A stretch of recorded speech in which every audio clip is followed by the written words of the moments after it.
Bonjour chers parents, mon nom est Vanessa Giguère et je suis orthopédagogue à la clinique L'Écriteau. Aujourd'hui, je viens vous présenter un tout nouveau jeu qui vient juste de sortir, Doggy Bags.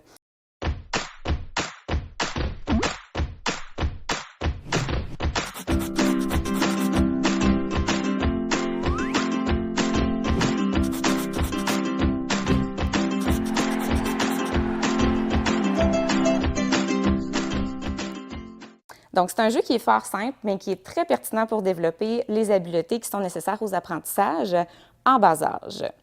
Donc, pour y jouer, on doit être âgé d'au moins 3 ans. On peut y jouer à 2 ou à 4 en formant des équipes de 2 joueurs. La durée de la partie peut durer environ 10 minutes.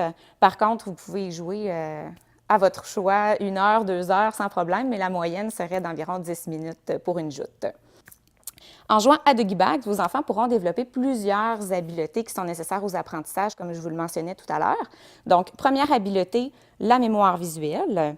Ensuite, on peut développer aussi notre rapidité d'exécution, la reconnaissance tactile, ainsi que apprendre à gérer notre impulsivité cognitive, ce qui veut dire, chers parents, apprendre à réfléchir avant d'agir. Ce jeu est bien simple, je vous explique. Nous avons des cartes aliments, des objets représentant les aliments, ainsi que 2 sacs en tissu pour y mettre les objets, puisque nous ne devons pas les voir. Nous avons aussi une carte Frankie qui représente la mascotte du jeu. Le but du jeu est simple. Le joueur le plus âgé retourne une carte aliment. Chaque joueur doit trouver dans leur sac le plus rapidement possible, sans regarder, l'objet représenté sur la carte. Le premier joueur à placer le bon objet sur la carte Frankie gagne la carte. Pour gagner la partie, vous devez accumuler 5 cartes aliments. Petit conseil, avant de débuter la partie, il est important de laisser le temps aux enfants de regarder et toucher les différents objets avant de les mettre dans le sac. Ce qui est aussi intéressant avec ce jeu, c'est qu'on peut y ajouter 2 variantes et de cette façon intégrer nos enfants un peu plus vieux.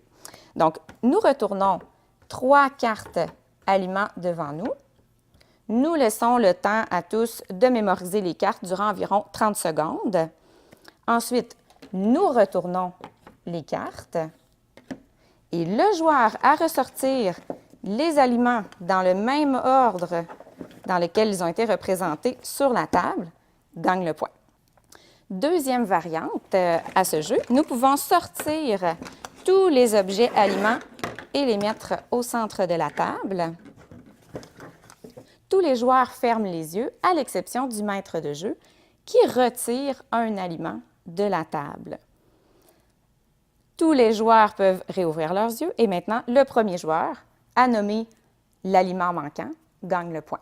Pour un peu plus de complexité ou pour jouer avec des enfants un petit peu plus âgés, nous pouvons retirer plus d'un aliment de la table. Alors, amusez-vous bien!